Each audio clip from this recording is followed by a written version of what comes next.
Welcome to Not So Silent, December 15th, episode 30. We've made it 30. All right. Well, YouTube's trying to make it only 30. So YouTube has throttled us like crazy, and we're still here because, well, it's just easier to use than all the other platforms. But please, please, please, do me a favor. We need as much support and help as we can get. Go to our website, www.notsosilent.com, and sign up there. And that way we can communicate directly with you, get out any articles that we write, and so on. Also on Twitter or Facebook or Instagram or MySpace or Parler, please make sure that you send this out to all of your friends. Echo this, retweet it, what have you. Make sure you get it out and connect with us at Not So Silent Pod, at Not So Silent Pod, or Facebook.com/Not So Silent Pod. All right, so let's get into it. We got a lot to talk about today. We are going to spend most of our time focused primarily on the YouTube debacle and controversy. So please, please, please listen in, because this I find to be one of the biggest challenges we're facing right now. You hear people like Tucker Carlson and everyone else talk about it. At the same time, Tucker Carlson, remember, he's got a distribution channel. He's got Fox News to get his word out there. We don't. We have YouTube, we have Facebook, we have Twitter, we have Parler, and that's about it, right? For many of us, people trying to get out common sense, which is what we started. We started because we are sick and tired of just the lack of common sense out there. And we think we're three guys who have some pretty good common sense, or at least Chris and I do. And so we got Chris in St. Louis. I'm Taylor in Nashville, Sean in Kansas City. And last week, to give you guys an update, YouTube throttled us hard. And it was very, very frustrating. So we posted our video on Tuesday. Just so happened, YouTube cut us off. That was the same day they came out and announced their anyone who talks about election meddling, fraud, things like that, were immediately going to be either censored, banned, removed, etc. Well, I'm the one who does all the work here at Not So Silent. I posted on YouTube. I was all excited, posted, it went live, and the second it went live, I saw the censorship banner, and I thought, wow, we've made it. YouTube has finally seen us. This is great. We're finally falling in line with Dan Bongino and Trish Regan and all these other people who have been frustrated with YouTube or Facebook for some censorship. Now, if you remember, here's the ironic part. In episode 29, I talked about I'm not that concerned with a little censorship banner. What I'm concerned about is what happens underneath in their algorithms and so on. And that's what happened, and that was my concern. The censorship banner didn't stop any of you guys from watching or anyone else. But what happened was we have 1 week later exactly half as many views as the one we posted the week prior. And that was frustrating. I did just as much work, if not more, publicizing this, pumping it out in the same channels we did the week prior and the week prior. And again, these aren't huge numbers. We understand we're new, we're small. We're not saying that we're in the same echelon with the Shapiros or whatever. I think that's why Chris is laughing, because when you go from 2 to 1, it's not that big of a deal. But no, I just think Sean's banner is really funny. Yeah. So yes, they shock blocked us, and it was frustrating. We have been cut in half in our views on YouTube, which dramatically hurts. It's half the people are able to see what's going on. It's not coming up if you search, etc. If all of a sudden you talk anything, and again, I'm just news. Like I've listened last night, I listened to Tim Pool in his most recent episode. And he was coming out making it very clear he was just telling the news, wasn't giving his opinion, YouTube. So don't shut me down, don't ban me, and so on. So Sean, being the libertarian, being the pure free market person, what do you think needs to happen now that it's actually happened to us and we got cut more than in half in our view, well, right about half in our views, same everything, same marketing, and all of a sudden we get cut in half. And you've been hearing this all summer on Tucker Carlson talking about different companies. Breitbart, all of a sudden, I think it was Breitbart or Blaze Media or one of them, all of a sudden their Google searches went to zero. It was like almost overnight. Google just more or less made them impossible to find. You had to like type in their website or you weren't going to get it in the Google search. Same thing with YouTube, where they all of a sudden the algorithms make it harder and harder to find, harder and harder for the video to show up, etc. Sean, what say you? What do we do about this? This is tricky. I don't want to use some of the arguments that I think are flawed arguments. So David Rubin uses the argument that the founders of the country made free speech the first and most important amendment to the Constitution, and one of the most protected rights we had. And they could have never imagined a situation where companies would have the power and the widespread attention of everybody, that they would limit free speech, because the government isn't, YouTube isn't the government. So the government isn't limiting our free speech. It's a company. I agree with that. It's a company. And I don't like that argument of the founding fathers never could have thought this would happen, because I think people use that for wrong reasons on the other side of like, oh, well, we should change this and that about the Constitution because the founders never thought it should happen. So I still like to stick to, the Constitution, and the government isn't infringing on our free speech rights. It's that we have to do a good job of getting it out. We have to spread the message, and we have to kind of work within the confines of the company. And YouTube, I would look at more of, is this the right strategy for a company?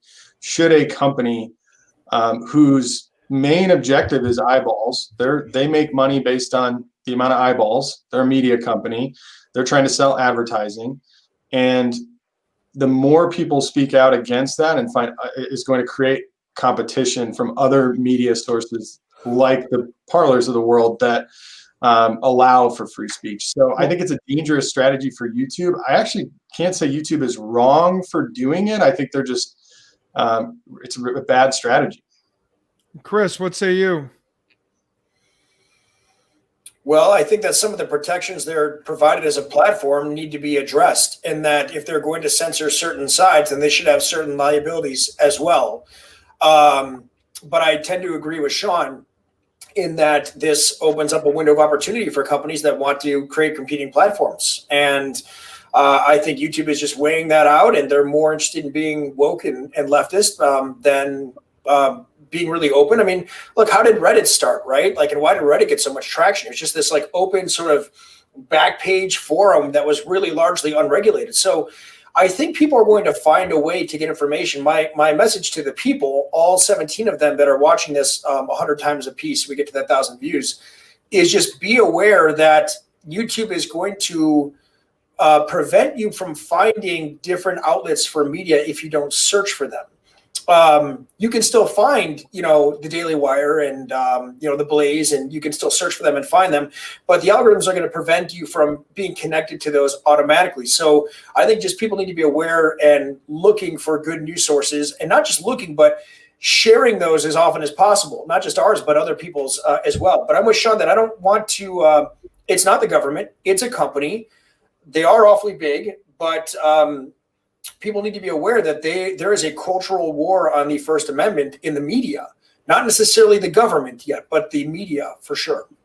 And well, here's my thing is YouTube has risen up. It is too big. It's right actually, I believe in terms of search, it's right behind Google.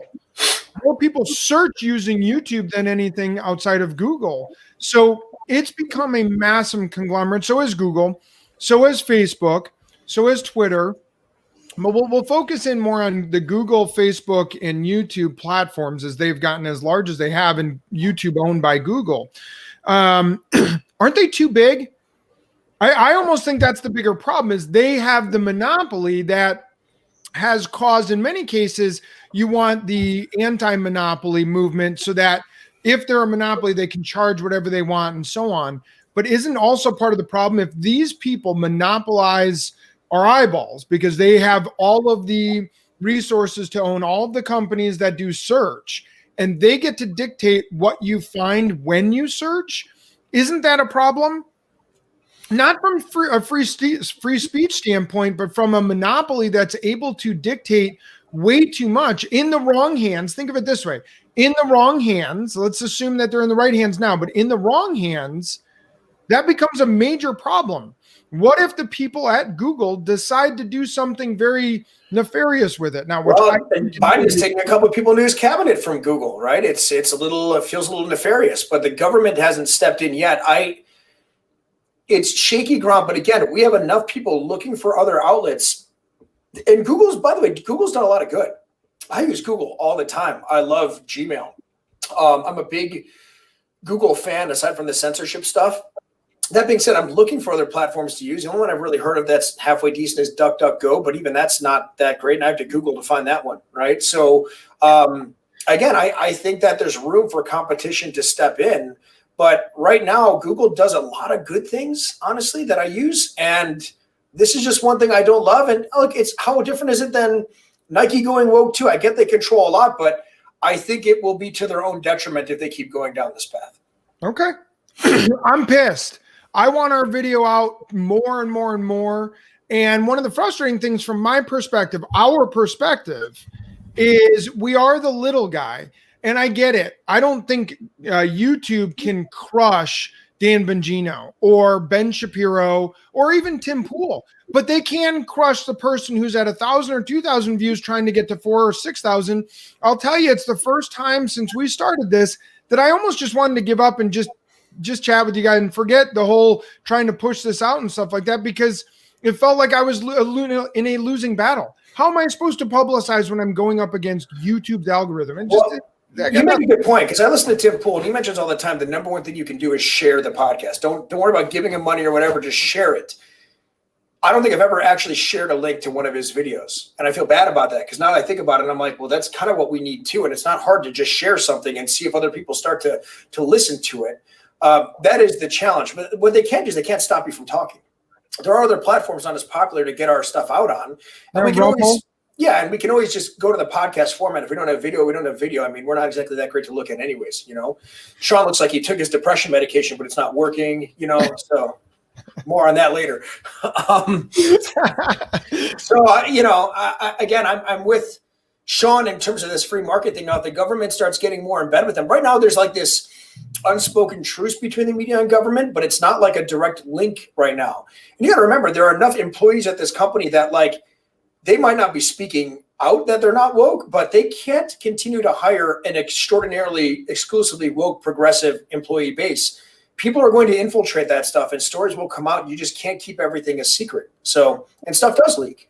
Yeah. So I agree. They talk about article or 230, get rid of it. And all of a sudden YouTube, Facebook, you can't do this anymore because they're no longer free from journalistic, the freedom of the press or whatever.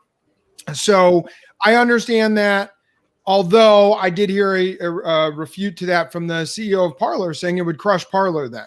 And ultimately what they need is more competition and potentially some reform. That's why I look at the monopoly concept of a company. And I agree with you, Chris. Google's done a lot of good things. I use an Android-based phone. I use Gmail and Google Calendar, and everything I use is G Suite and so on. So I like the product that they deliver. I don't like when they start to meddle in our ability to use it freely, but yet call themselves just a platform. So moving on, let's move to the election. So we got a lot to talk about with the election. We'll start with. Be careful how you say this stuff now, Taylor. Ooh, good point. This is being transcribed. So hi, AI bot. Nice to see you today.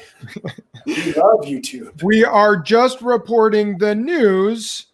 So Texas, the state of Texas, filed a lawsuit at the Supreme Court level against the four major swing states, Pennsylvania, Michigan, Wisconsin, and Georgia.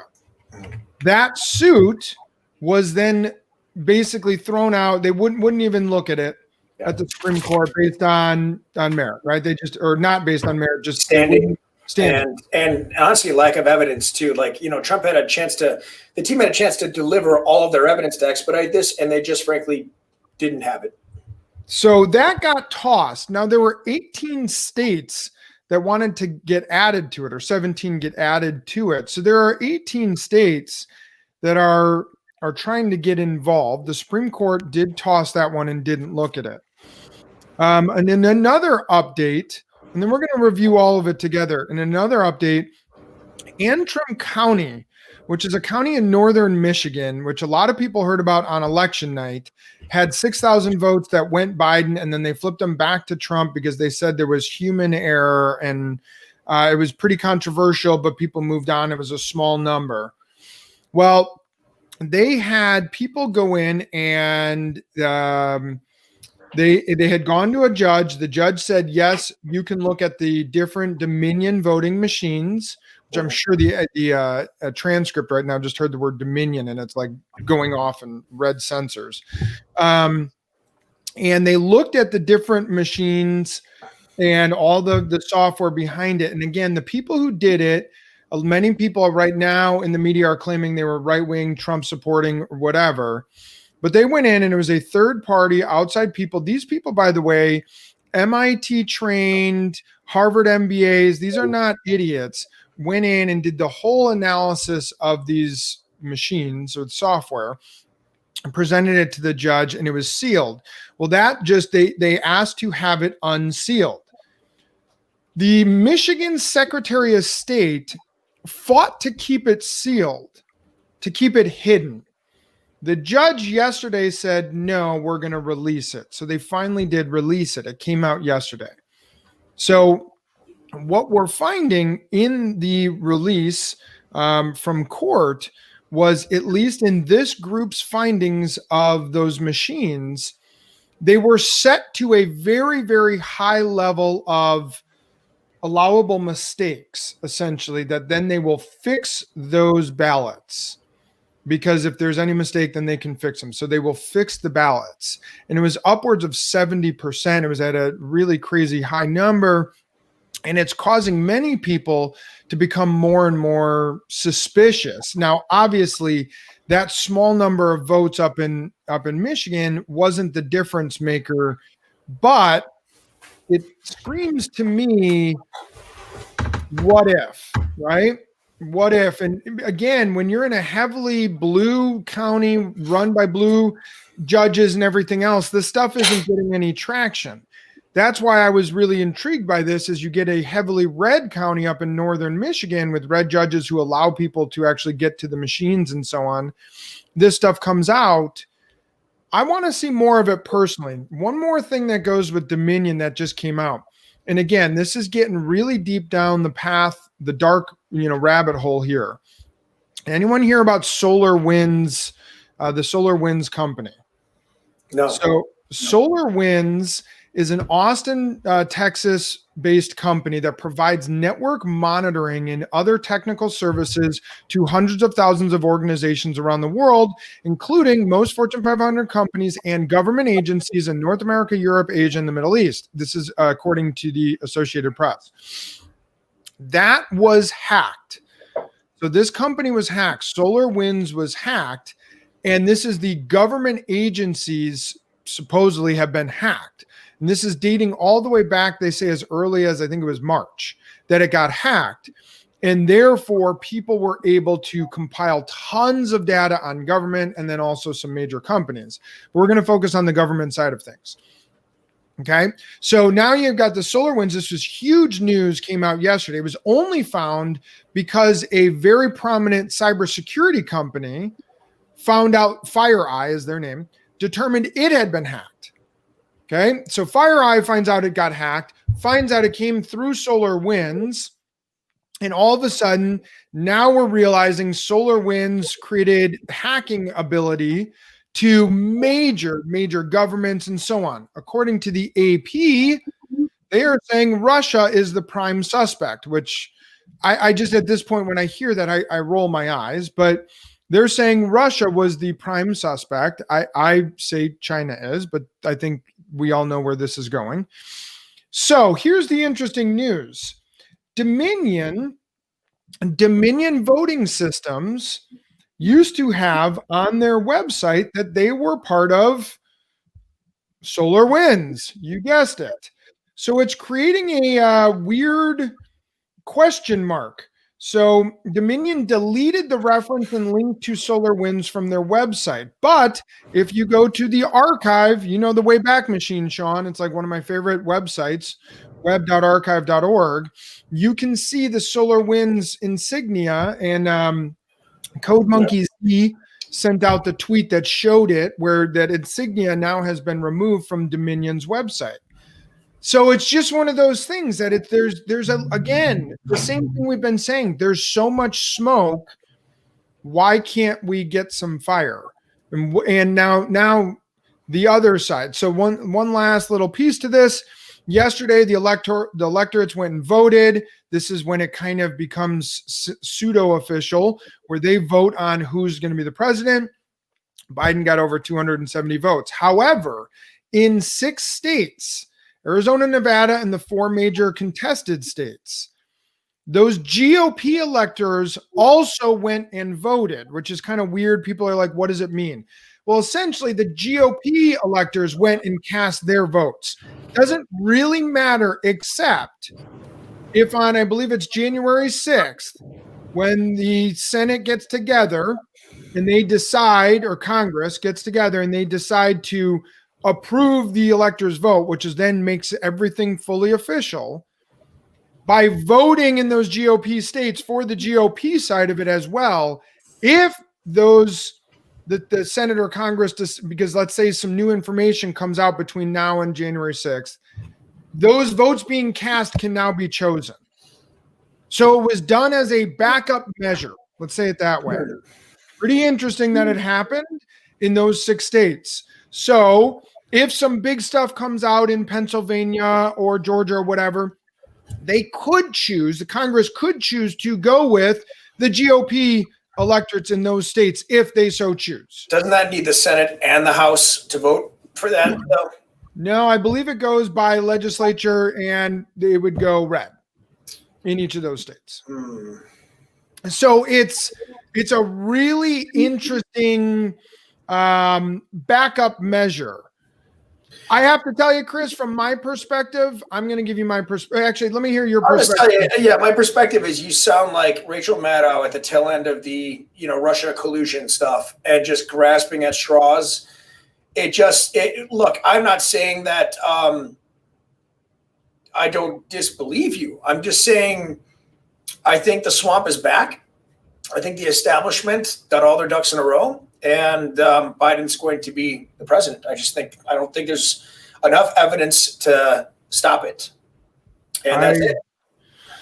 Unfortunately, I agree with you. I think we've kind of passed the point of no return, and it's going to take a miracle. It would take a miracle, some complete bombshell mountain of evidence in the next week or two to change things. Now, that being said, the country is completely divided regardless. Like, there's no faith in the election system right now. It's going to be a rough go for the next administration, no matter what way you look at it. I agree. Sean, you want to weigh in at all, or no?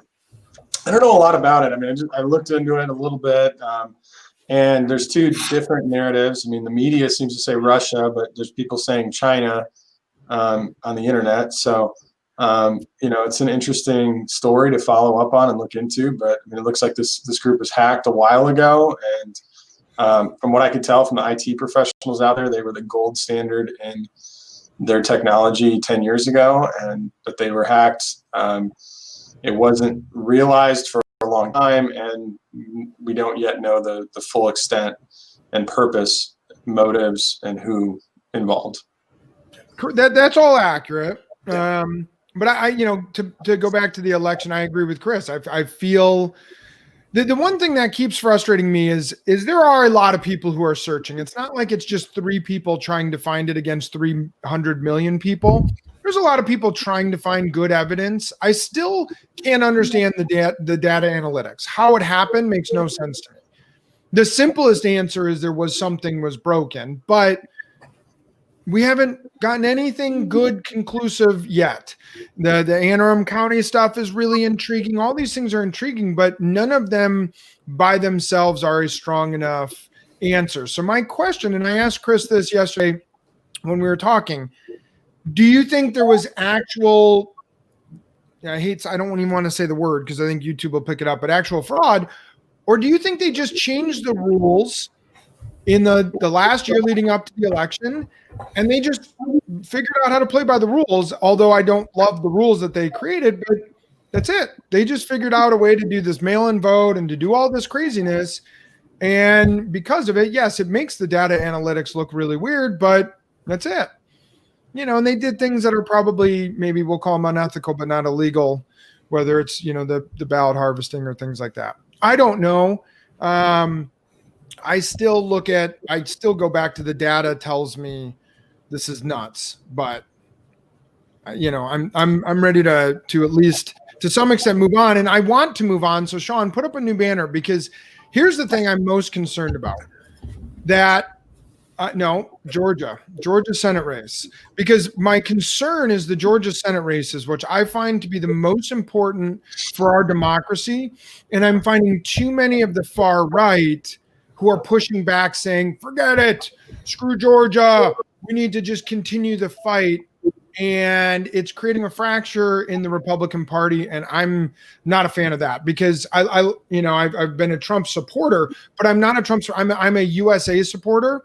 I support our country. I believe he was the best for our country. I believe he did eliminate many cases of the swamp. I believe he created some of the greatest foreign policy, surprisingly enough, because I thought that was the one thing he wouldn't be good at. And yet he has ended wars or pulled troops back. He has now signed 3 Middle East peace deals with Israel, et cetera, et cetera. He has done what many people couldn't do. But we need to move on and recognize our country. If we can't get the Republicans to go vote in Georgia, and because of it, these 2 pretty radical, at least Warnock, pretty radical liberals, actually both of them radical liberals, get in on the Senate side, this is going to be a really, really ugly 4 years. Yeah, I feel like we're going to walk away with this thing.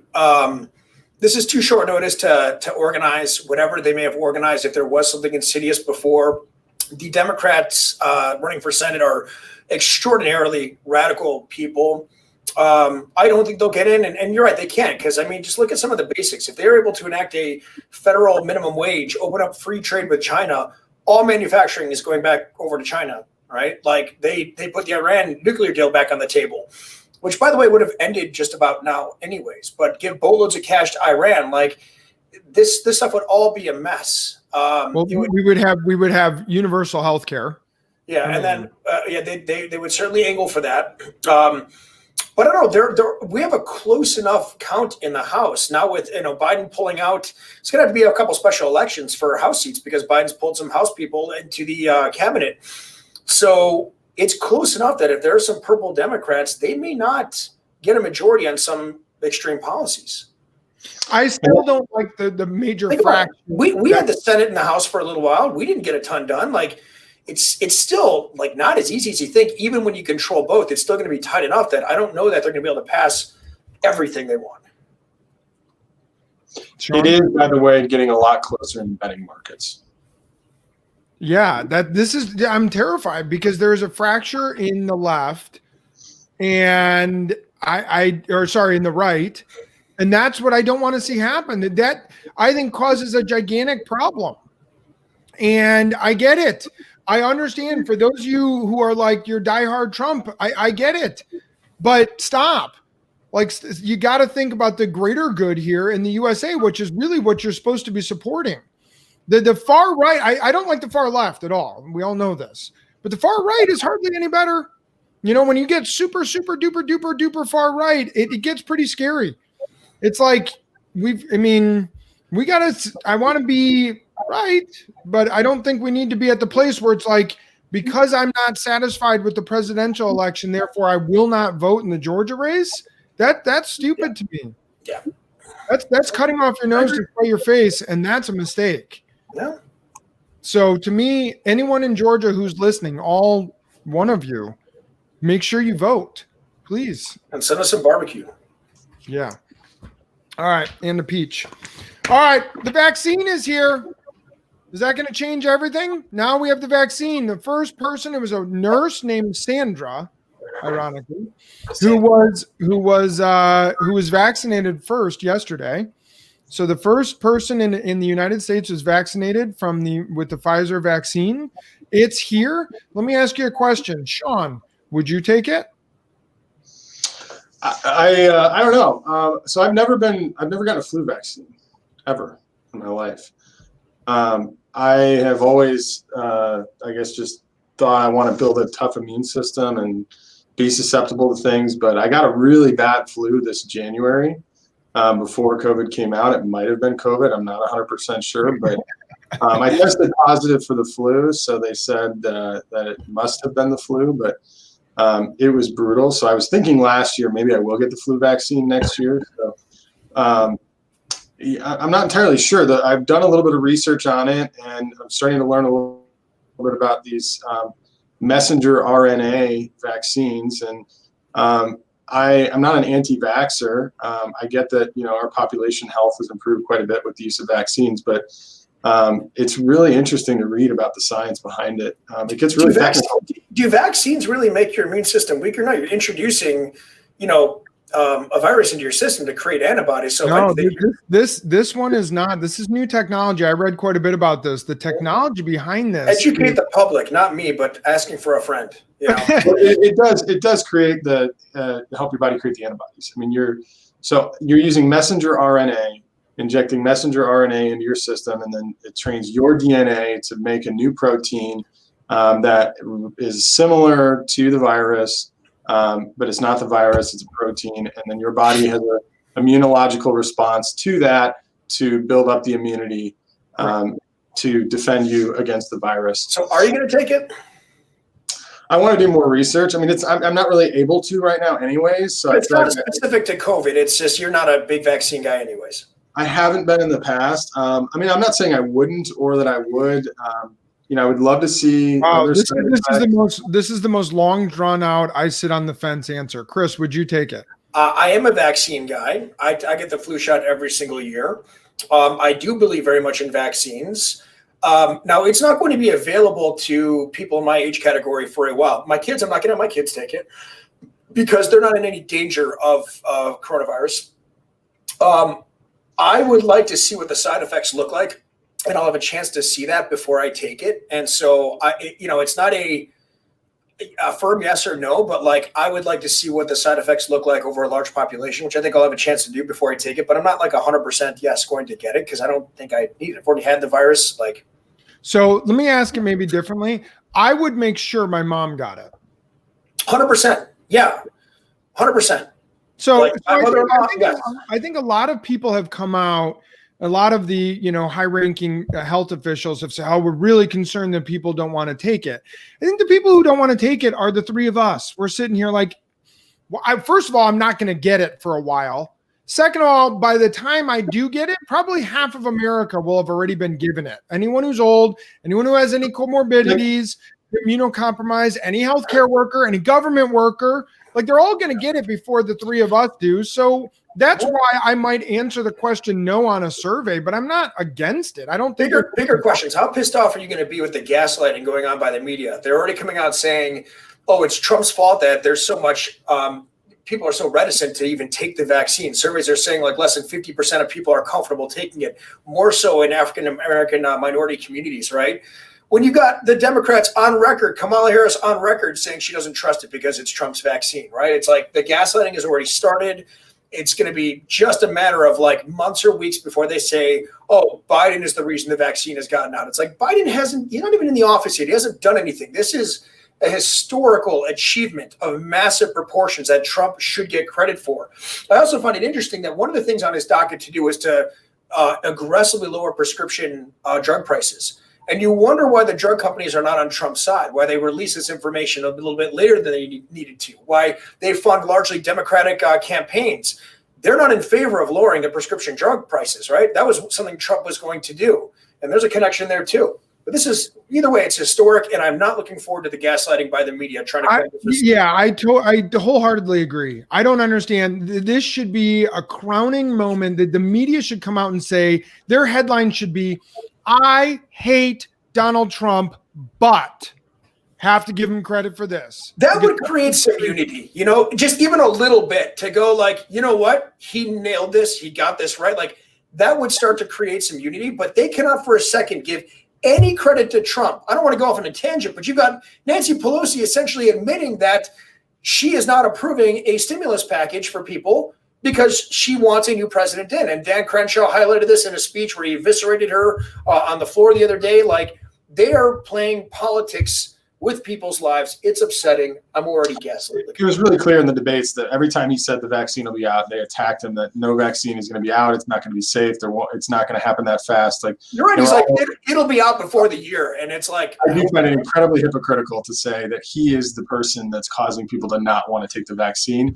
I do think there are people in his base that are the, QAnon extremist conspiracy theorists that are like that, but I don't think he has any control over them. And in many ways, I think they pushed his political agenda, and he tried to stay out in front of them as the leader of them, but they were kind of calling the shots rather than him influencing them in the way that the media is trying to spin that. That doesn't make sense. The part that I have concerns with, and I'm again not an anti-vaxxer at all, it could be the best thing ever. This could be what gets us back to normal 9 months or a year from now. It's that the saying of when it's too good to be true, it probably is. This is directly from The Scientist. Magazine news, The Scientist. Sounds official. Sounds official. It sounds official, right? Nice citation there. Go to the website. It looks real official too. They have nice organized fonts. It's not some sketchy blog. This is the direct quote. Scientists have clinically tested mRNA vaccines for a wide range of infectious diseases, including rabies, influenza, and Zika. Until now, none have made it past small, early phase clinical trials.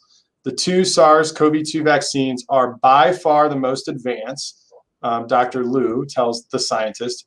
None of the others were as promising as what we've seen. In fact, goes on to talk about the vaccine from both Pfizer BioNTech and Moderna far exceed expectations. The reported efficacy of more than 90% for both surpasses the FDA's 50% efficacy cutoff for vaccines emergency use authorization. I thought it's crazy that 50% would be a cutoff for an efficacy for emergency use authorization. The flu vaccine doesn't have great efficacy. About 60%. In that short of amount of time, 90% effective, it's never been done before. It's either going to be that's the Time Person of the Year next year is whoever developed these vaccines or the vaccine companies, or there's some sketchy side effects. And I hope it is as good as advertised. I hope it is too good to be true. All right. So let's move in. Chris, you brought up Nancy Pelosi. How about this one? Nancy Pelosi.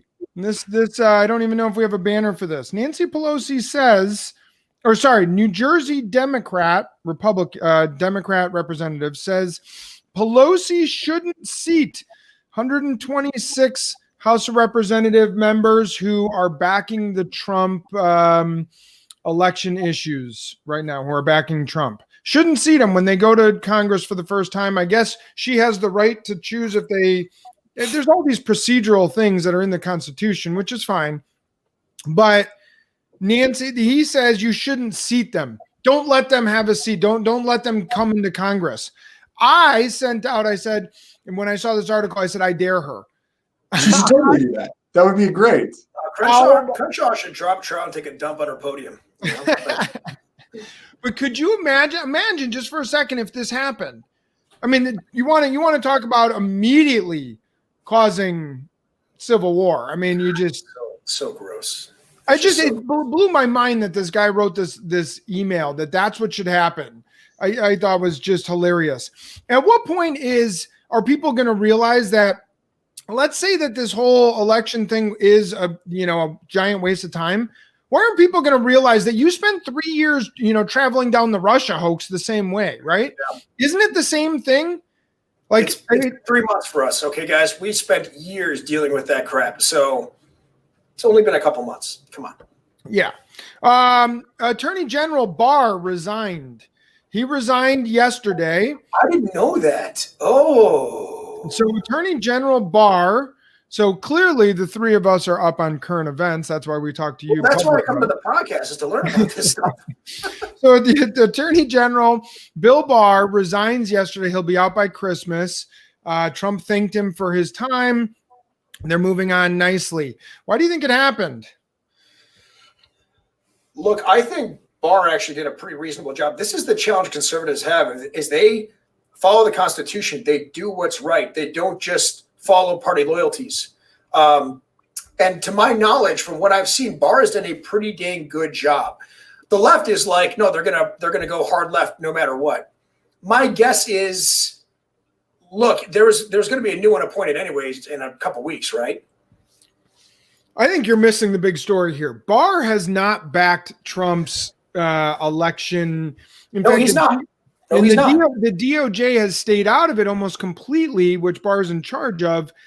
I think Trump was going to fire him, and I think this was a nice way to move him on, and so that. Yes, I don't disagree. I guess I was jumping the gun and going, but like, I still think he's done a good job. I think if there was enough evidence to do something, he would have done it. But I think Barr seems to be a relatively stand-up guy, doing what's right, following the law. And that's why I, to some extent, I get annoyed with people on the side I tend to be on the right, going, we can't expect everyone to just follow our narrative. Just like the Russia, if the Russia hoax is fake, you hope the Democrats come out and say it's just not real, guys. Let's move on. The same thing here. So people are now, they're hating on Barr. They're hating on McConnell because McConnell said congrats to Joe Biden. Yeah, McConnell's a stud. Don't hate on McConnell. I mean, you got to at some point move on and go, if these guys are in the know. If there was something very obvious and strong evidence, I can't imagine Barr was hiding it so that Biden would get in. That doesn't make sense to me. This is the use your logic and reasoning. If there was Barr would know anything that's actually going on. And if there was some very clear evidence, Barr would have gone after it. I agree. Yeah, I agree. So, all right. How about the blue states? Blue states are losing people faster than they've done in the past. I don't know. I should have had a better joke ready. Actually, just within the last couple of hours, Reuters published an article that the fleeing New Yorkers just in the city of New York. Losing people faster than old people's homes in New York. They lost 30 people faster than Chicago Bears fans. Losing people faster than Planned Parenthood clinics. Losing people. All right. So here's the most recent big news. Hewlett Packard, which was really the starter of Silicon Valley. It's been there since the 30s. HPE, which is a major part of HP, is moving to Houston, Texas. So HP is moving out. Moving to Austin too. And then Oracle came out 2 days later and said they're leaving. And Larry Ellison, the CEO of Oracle, just moved his primary residence out of California. So Tesla went to Texas. They're going to Texas. Let me add to, here's the list so far. The first person to announce it was Joe Rogan. He was the first prominent guy that made big headlines. Californian moves to Texas. Second was Elon Musk moving from California to Texas. Third was us moving from Chicago to Nashville. Let's be clear, we were third. Fourth, following us was Ben Shapiro, leaving from California to Nashville, and his entire company. Yeah, his company's in Nashville. He lives in Florida, though. He lives in Florida. Company's in Nashville. Fifth was HPE. Then Oracle announced it last week, and it just came out that the head of JP Morgan said they are considering moving portions of their business out of New York City. So on the New York City thing, they've lost $34 billion in lost income this year, according to Reuters just a couple hours ago. What do you think the number of people moving out of New York City was this year? Now, granted, there's people moving in, so we'll get to the net loss. But how many people do you think moved out? 2 million. No, I'd guess 200,000. 3.57 million left. Now, hold on. 3.5 million. Not New York City, but 3.5 million also moved in. How many? So you got a 70,000 person net loss. But here's the big difference. In a couple examples in Tribeca, wealthy downtown Manhattan neighborhood, the leaving residents were earning about $140,000 a year. the residents moving in are averaging about $82,000 a year earnings. So the 70,000 person loss is a lot of high income people being replaced by low income people, and $34 billion in income lost to the city just this year. What shocked me even more than the 70,000 net number is how fluid the population is. That's a crazy amount of people coming in and out. It's not just that income in those jobs, it's real estate too. Like I heard that Amazon was going to move their headquarters just from Seattle to Bellevue, which is just a county over. And they're responsible for something like 32% of all the real estate in Seattle. That's going to crush Seattle. You heard it here first. It's probably not confirmed, but it's confirmed. I've got a guy on the inside. So, all right. So that ends our real fun, real serious stuff. Let's get into the actual fun. So we will start off, before we get into serious or satire, we're going to do 30 Seconds of Bliss. 30 Seconds of Bliss. This is where I found a headline that I think would be interesting for our listeners. And I'm going to give it to Chris. Chris has exactly 30 seconds on the clock to give us all of his reaction to this headline, and I'll give him a little bit of a heads up so that he knows. All right, so here's the headline. It's on CNN.com. Yes, I look up CNN.com. You got to look at your competitors. Drugs recalled after mix-up packages depression, medication, and erectile dysfunction drug together. So I'll read the first paragraph. Pharmaceutical distributor Avcare is voluntarily recalling 100 milligrams of this drug and 100 milligrams of this drug due to a product mix-up. The company announced Wednesday the tablets were inadvertently packaged together when they were bottled by a third-party vendor. So you had a depression drug and an erectile dysfunction drug packaged together. So let me get my clock ready. Oh gosh. And we got 30 seconds on the clock. Ready, go.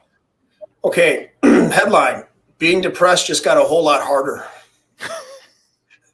How about men no longer getting erections don't seem to care? Okay, so we can keep the same headline, drugs recalled, medication switch, altar boys rejoice. Same thing, Biden's girlfriends rejoice and celebrate by asking their parents to drive them to Chuck E. Cheese. And how about Obama upset at Michelle's recent lack of erections? That's all I got. That's it. That was 34 seconds. Okay. Good finish there. All right, so let's get to serious or satire. Depressed people too. All right, so who's got some serious or satire? China's aviation authority releases new COVID safety guidelines suggesting that flight attendants wear diapers to avoid using plane bathrooms. Satire. Serious. So the best part is really what they're suggesting is not to wear diapers.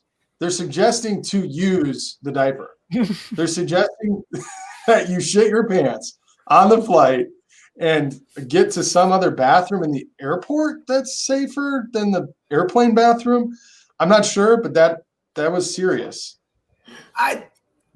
Is that really a surprise? I've seen a lot of, Chinese, Japanese videos where they don't seem to mind that kind of stuff. So I don't go to those sites. It's the dark web stuff, but okay. Yeah. All right, Sean, next. Well, I actually was thinking, with some of the things that we've done this year with the CDC, like how long before they're like, yeah, it seems to be spreading in bathrooms. Like, we're not going to use bathrooms anymore. Everybody needs to go outside, social distance, 6 feet apart, shit in the woods, or wear a diaper.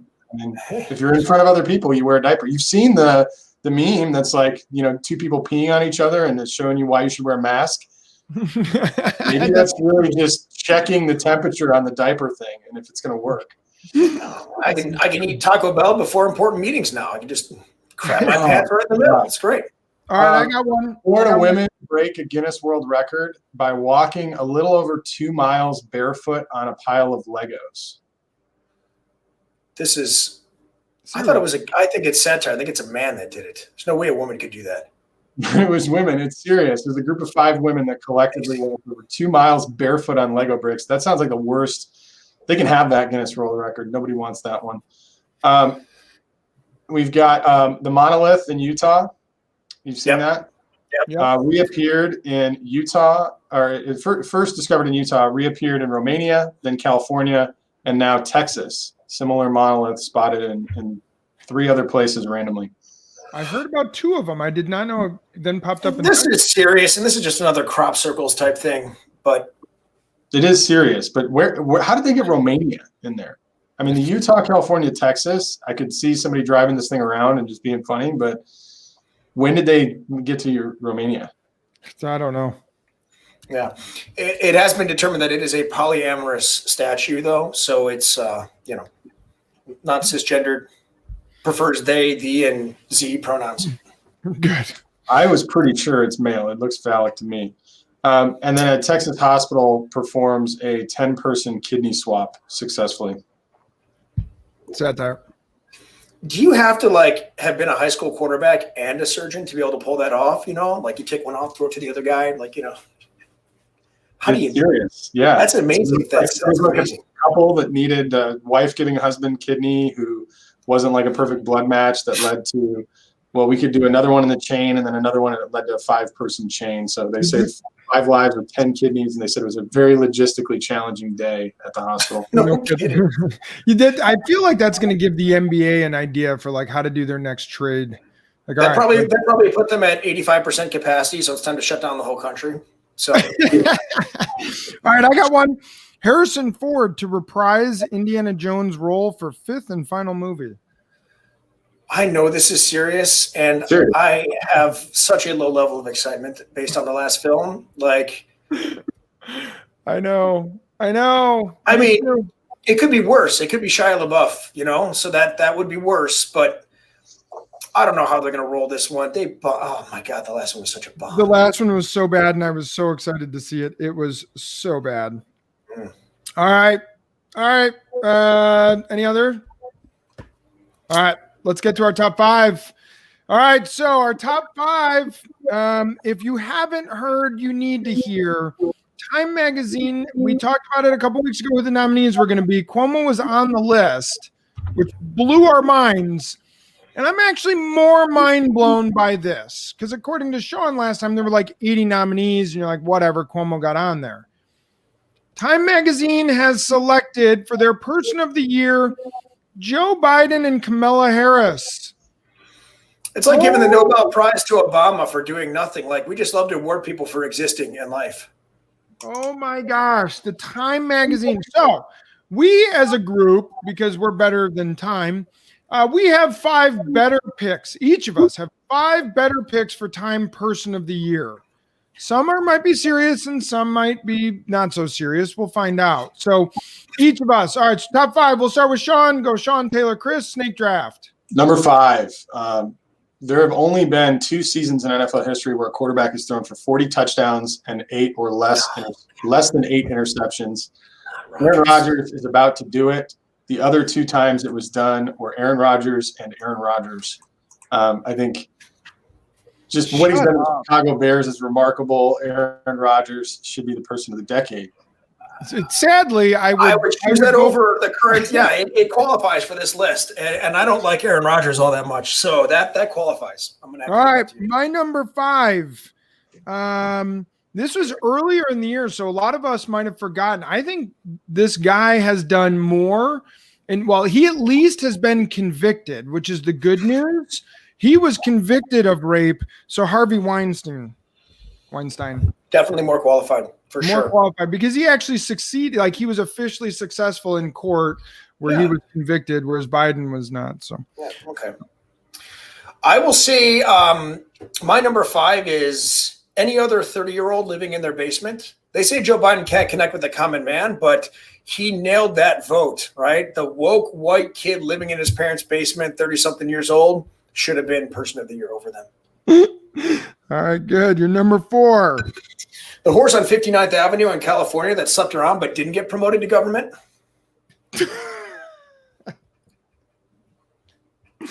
All right. My number 4. This is you guys decide if this is funny or real. For person of the year, has anyone been more captivating than the Tiger King? Ooh. I mean, the guy was awesome, and he had tigers. And intersexually, he crosses off some boxes. So that's right. Yeah. That's right. He was gay. But he was white, but he was gay. Multiple partners. That's right. Maybe been some beast action in there. I'm not sure. He was all for guns too. So there's some overlap. There's some unity there for both parties. Yeah. So Tiger King, my 4. Okay. Chris or Sean. My 4th, just to really rile up the left and create the division within them that they almost cost them this election, Bernie Sanders. Good pick. I like it.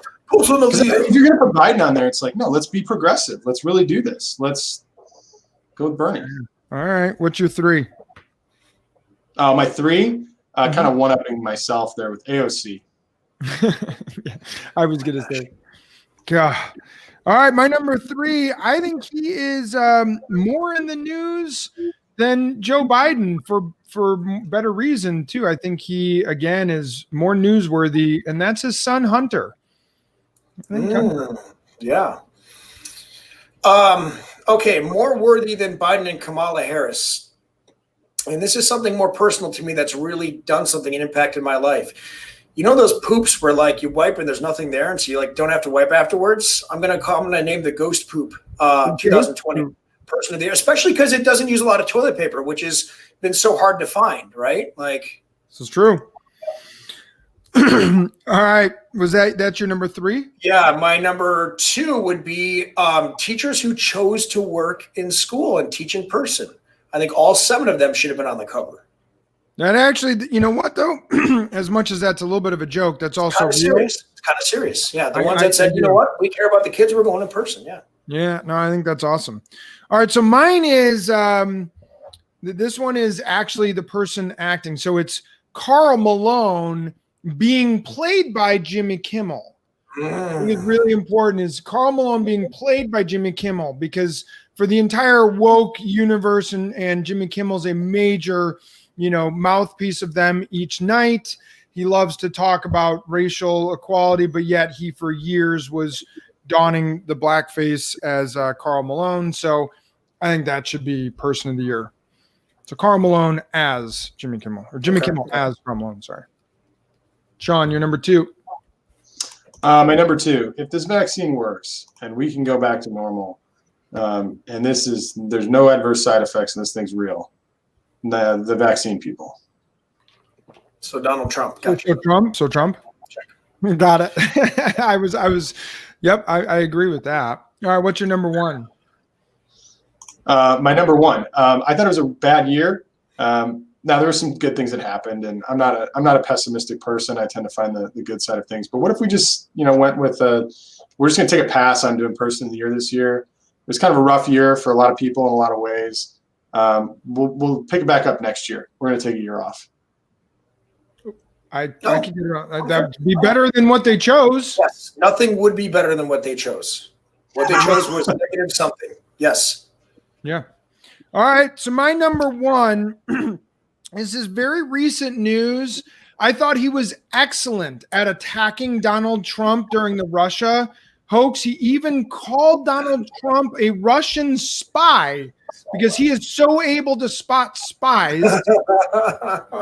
But we have California Rep. Swalwell, who was the lead outside of Schiff on going and attacking Trump, just now is being released that he, while he was rising in his political life, was hiring and sleeping with a Chinese spy. Tested for COVID. Turns out it was just the yellow fever. He is on the House Intelligence Committee, I believe. Yes. He's in the Intelligence Committee. This is outrageous. The man is sleeping with a spy from China. And yet, so how is he not on the cover of Time? I mean, that has got to be the greatest level of Democratic hypocrisy that we have seen. Like, forget I went out to dinner after giving lockdown orders. This guy was attacking our president for working with spies or being a spy, and yet he was sleeping with a Chinese spy. Didn't even need depression medication for that either, it turns out. Good for him. Young stud. All right, Chris, you're number one. All right. Everyone knows the number one should be nurses. I'm not going to go with that. I'm going to go with something serious. Jared Kushner should be person of the year. Hands down. Yep. Unprecedented peace deals in the Middle East that Democrats, John Kerry, on record of saying not possible without serious concessions from Israel, and Jared Kushner got it done. Yeah. On that note, we're done. Tell us who you would have picked for Time Person of the Year. I can't imagine you would have chose worse than Time did. So let us know who yours is. I agree with Chris, Jared Kushner, and I agree with Sean because he basically said Trump. He just didn't know how to word it. But so hopefully you enjoyed today's show. Again, like Chris said, please share it. Send it out to your friends. Help us because YouTube won't. So please send it out. Get it out to all your friends, all the people that follow you on Parler, Twitter, Facebook, or whatever. Help us spread the word and think with some common sense and a little bit of humor. All right. Goodbye. You got me late, you got me invaded, you got me going right. You guys have any honorable mentions for top five? I actually want to hear some of these.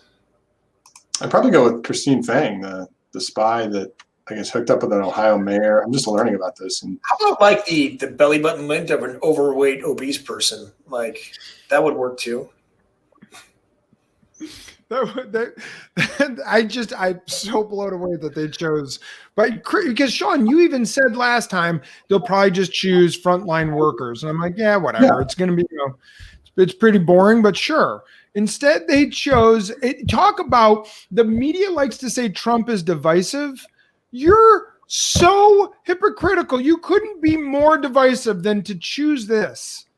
They could have said all Americans for getting through this pandemic together, or everybody that wore a mask for helping to protect your neighbor, or sure, they could have just had a picture of a mask and say masks, which would have still been lame, but not as lame as, again, people who've literally done nothing. If anything, if they're going to applaud somebody, they should have said the person of the year is Time Magazine and the rest of the media for winning this election for them. Because if there wasn't any impropriety, that was really the impropriety, right? Like they could have just patted themselves on the back. Or they could have given it to COVID because COVID basically won the election. Oh, that too. Or mail-in ballots. They could have put like an old beat-up leather person there and said Nancy Pelosi is the winner, like any number of things. They could have had French Laundry because they were the winner because they were able to keep, serving people dinner when the rest of the world was shut down. They're champions. They really are.